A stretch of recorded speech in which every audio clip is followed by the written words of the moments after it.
Mike's whistle. One morning when he arrived, Duck's whistle was out of order. They had worked late the night before, and his driver and fireman had used it to boil eggs for their supper. But something had gone wrong, and next morning, when he wanted to whistle, Duck found he could only make burply noises. He was upset about it. "Never mind," said his driver. "It must be a bit of that egg which broke. We'll clean it out presently when we've got time. Meanwhile, no one will mind."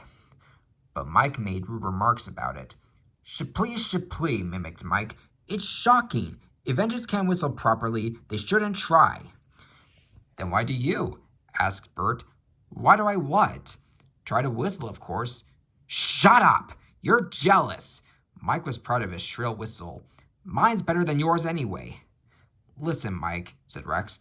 "If I had a whistle like yours, do you know what I'd do?" He paused impressively. "I'd lose it." "The idea!" spluttered Mike. "Whistles are important, let me tell you. Engines without whistles aren't proper engines at all." Mike went redder than ever with fury. His steam pressure went up suddenly, and his safety valves blew off. Whoosh! "Hello," said his driver. "As you're ready first, you better take the passenger." "What? And leave my goods?" "Yes, Bert can do that. We can't have you blowing off in here.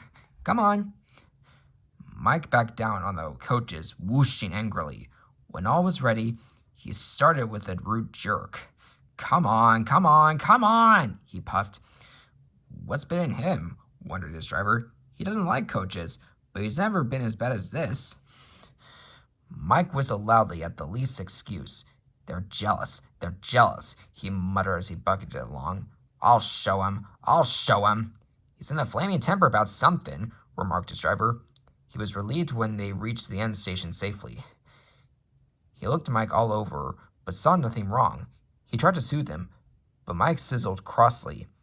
"It beats me," he said at last. Then, soon after they had started back, he heard a thin, persistent tinkle. "That's something loose on his boiler," he thought. "I'll tighten it at the next station." But he never got the chance. It was the cow's fault. She stood on the track busily cropping grass. She took no notice of the train. Mike stopped. He wasn't frightened. He had met her before. She only made him cross. He came slowly forward, whooshing steam from his cylinders. Shoo! Shoo! Shoo! The cow just flicked her tail and went on eating. Mike felt exasperated. He tried whistling. He wanted to say, "Get out of my way, you stupid animal!" But he didn't get far.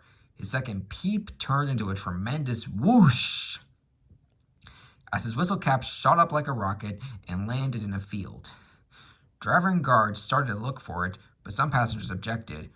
"We can't waste time with whistles," they said. "We must catch our train." Mike was dismayed. "There are boards saying whistle," he protested. "I mustn't pass those without whistling. That's orders. Please find it." "Sorry," said the passengers. "We can't wait. We'll have to whistle for you, that's all." And so it was arranged. Whenever they saw a board, guard and driver and passengers all whistled. They made more noise than Mike ever did and thought it splendid fun. Mike mourned for his lost whistle. Mike hoped his driver would give him a new whistle when they got home. He was disappointed. "I've no spare whistles," said the small controller sternly, "so you'll have to wait. It serves you right for being such a crosspatch." Mike worked in the quarries for the rest of the day. It was nearly dark when he reached the shed. "What's that?" asked Bert as Mike came in. "Shh," whispered Rex. "Take no notice. It's an improper engine." "Why improper? He looks all right to me. It's got no whistle." "Oh dear," said Bert.